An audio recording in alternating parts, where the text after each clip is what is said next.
Hello, Aldersgate Church family and friends. Pastor Randy here for our daily devotion today. I wanted to talk about two things with you today. First is how we deal with fear and how we find the courage in order to be able to deal with the fears that we might have. Of course, with the news that came out for folks in our region, knowing that our stay-in-place day has moved out to June 10th, that's a lot for us to deal with and think about and emotionally struggle with as well. And then let's think about the Israelites and their journey out of Egypt just for a few moments. They went into the wilderness, a land that was not familiar to them. Often in that time, it was hard for them to trust God was leading them to a new place and a promised land. There was a lot of complaining and grumbling amongst the people. And Moses had to pull out his best leadership gifts to try to help guide the people through this time. They wanted to go back to what we often call normal, but normal for them would have been going back into slavery. And so I also hear talk about maybe things won't ever be exactly the same again. What's our new normal going to be? And that doesn't have to be for the worst. That can also be for the better. Remember, they were headed to the promised land. God was leading them to a place they'd never been before. And I think God may be doing the same with us right now. I want to read with you a couple thoughts that I have about that. First, from the book of Joshua, where the people are getting ready to cross into the promised land as they've gone through the wilderness for 40 years. And this is what God says to Joshua.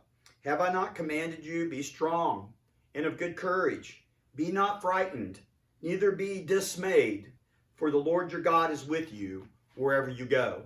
And I don't know about you, but that's a word I need for myself today, and maybe many of us need that word.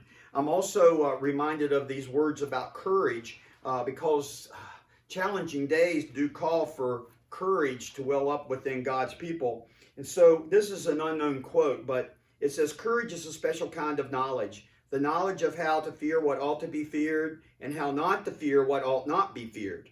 From this knowledge comes an inner strength that subconsciously inspires us to push on in the face of a great difficulty.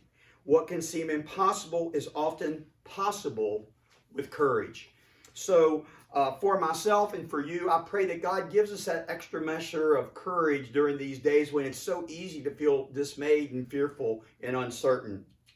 I know many lessons are going to be learned through these days we're going through. Maybe a deeper appreciation for life, a deeper appreciation and love for family and neighbors.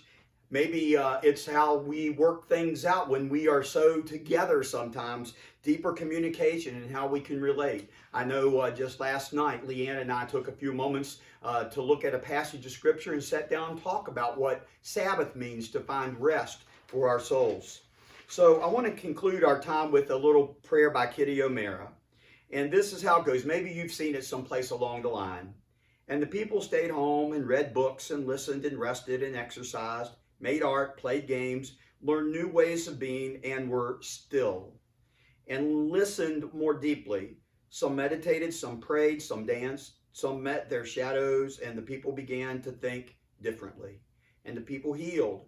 And in the absence of people living in ignorant, dangerous, mindless, and heartless ways, the earth began to heal. And when the danger passed and the people joined together again, they grieved their losses, made new choices, and dreamed new images, and created new ways to live and heal the earth fully as they had been healed.